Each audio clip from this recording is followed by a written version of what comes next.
the last 6 to 9 months, our law firm has been involved in 3 national cases, and I call them cases of national importance. And the reason that I know that's the case is there were 3 separate organizations, one for each case that I'll get to, that joined us in these cases. And I'll go through them one by one, and it's a good opportunity to review kind of the current state of the law on some of these issues, and for us to kind of talk about the kinds of cases that we can be retained for and that we are involved with. So the first one was a case called Pelcha versus MW, stands for Mount Washington Bankcorp Incorporated. This is a case out of Cincinnati, Ohio, and a law firm from Cincinnati, Ohio retained us, not for the case, but for the appeal of the case. They had already lost the case, not they, the law firm. Judge ruled against them on summary judgment, and they retained me to try to pull this one out of the fire at the appeal stage in the 6th Circuit Court of Appeals. The case basically was about a woman, Miss Pelcha. She had a very successful banking career. She was eventually promoted to head teller and then to another position, and she had a first-line supervisor that was new and had made some comments. There was another manager that had made some comments about older employees, referring to them as, quote, someone with a limited shelf life, someone who was too old and had reached, quote, expiration date on her career. Anyway, Miss Pelcha had broken a rule, a brand new rule that any request for vacation, sick leave, even a partial day absence for a doctor visit had to be accompanied by a written request for time off. And prior to this new supervisor, an oral request was fine. And what had happened was Miss Pelcha had shown some resistance to this. Ultimately, she agreed to do this, but the court said, sorry,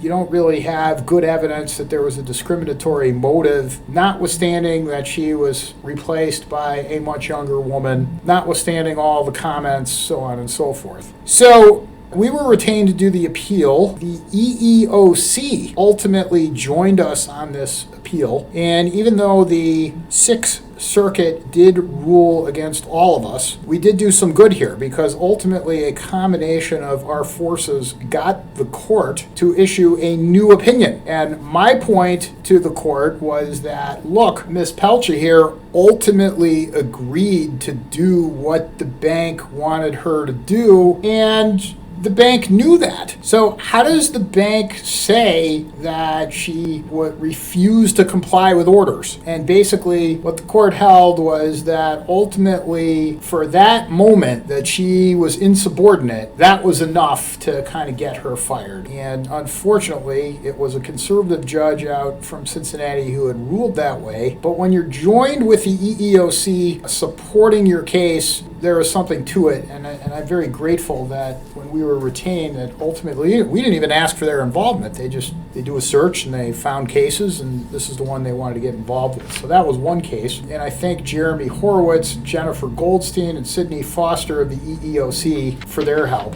Another case we have is the Lee case, and Lee is a client of ours against William Barr, the former Attorney General, United States Department of Justice. And this is a fascinating case and has a lot of just real world value of discrimination against Chinese Americans. Our client is of Chinese ancestry. He worked for the FBI for about 15 years. He was a senior intelligence officer. He held a top security clearance. Mr. Lee underwent 2 routine polygraph examinations without any issue. However, in 2013, he was administered another polygraph, and the examiner had made some terrible comments about Mr. Lee's Chinese ancestry. At some point, he accused him of being a Chinese spy. As a result, eventually, he lost his clearance. This examiner had contended that Mr. Lee was untruthful, failed this polygraph behalf. I mean, none of this is true. I mean, it's just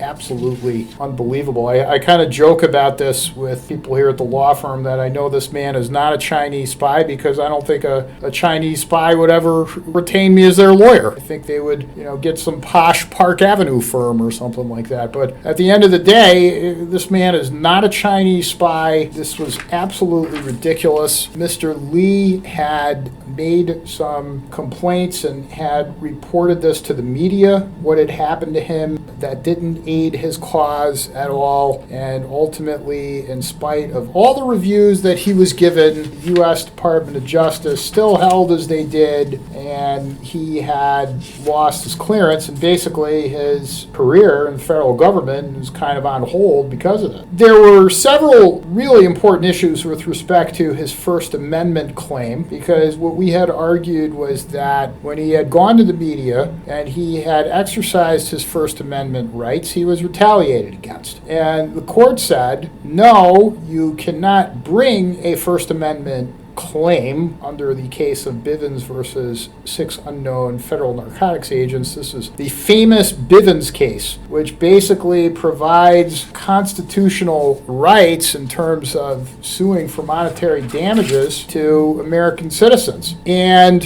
what you have here is someone who said that what we had argued is because of the fact that there is no law protecting him, so to speak, and there's no Merit Systems Protection Board retaliation claim because he was under the jurisdiction of the FBI, and certain organizations don't have MSPB rights. So because there is no law to protect him, his First Amendment under the Constitution is protected. Now, there's a very interesting twist here, because there are two ways of looking at the same thing. Way number one was a case that we cited, Davis versus Passman, a 1979 case, where the Supreme Court held that where a federal employee, a female congressional staff member, who was not covered by Title VII. She was not covered by discrimination law because there was an exception to congressional staff. I mean, boy, anybody listening to this podcast,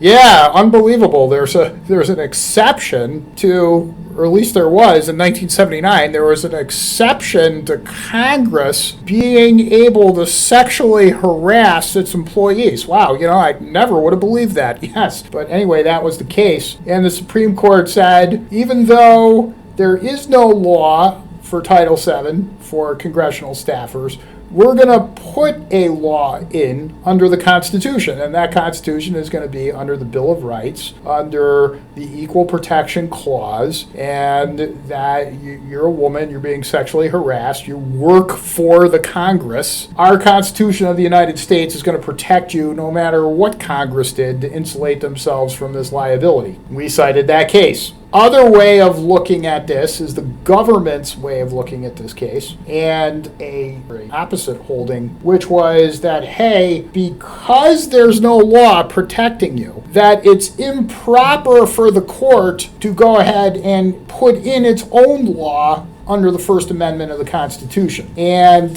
that is kind of at issue here in terms of what is the proper path. How do we look at this? And we were joined on this case by a national organization, the Reporters Committee for Freedom of the Press, a lawyer, Katie Townsend, and we thank Katie for her fine work on this case. But that's another case that we are joined by a national organization. Finally, the third case I want to talk about is a case Cretan versus the Department of Homeland Security, FEMA actually, which is a part of that Department of Homeland Security. This is an issue of plaintiff, an African-American woman, Alicia Cretan, a Deer woman. She's discriminated against when her request to change her duty station and telework schedule were denied, but the agency granted similar requests to other employees, one in particular, a white guy in Oklahoma who couldn't do the essential functions of the job because he was suffering from depression. I mean, the man should have been fired. And instead, they gave that person all kinds of opportunity. They let him telework all the way from Oklahoma. And this is a budgetary analyst position. And there's kind of no dispute that the job could be done remotely. And the reason I know that is because guess what happened when COVID hit? You got it. All these people we're working from home. Okay. So anyway, the government here argues that telework is not really an adverse action, that there's a long line of old case law which basically says that, and we argued that case law is outdated. In the modern era, federal telework programs they save a lot of money, they improve the quality of the employee work life, they advance information technology. There's a gigantic, I think our brief even had some graphs in it, which has shown that in the decade of the 2010s, eligible employees for telework went up. People teleworking in the federal government went up dramatically, and Ms. Curtin should have been able to move to, let's say, some small town in Arkansas, live in a mansion at 35% of the cost of living in Bethesda, Maryland. I mean, why isn't this a tangible employment action? And we were joined now on the appeal by the ACLU. And it is very comforting to know that an organization like that stands behind us and says, we've looked at this case. And again, we didn't even reach out to these people. They kind of they do their own searches and they find cases that they believe in, that they think have a chance of winning. And we are very grateful to them for joining in on this case. If you are in a dispute, a legal dispute with your employer, no matter where you are in the United States, give us a call. We can help you. And we have some organizations that have, at least anytime you get 3 of these within a year, I mean, that is a huge accomplishment. And I am very humbled and grateful that there are mainstream organizations like the EEOC, the ACLU. They are standing behind us on these cases, and they are kind of seeing the same kinds of things that we are here at the office. Call our office, and we are here to help you.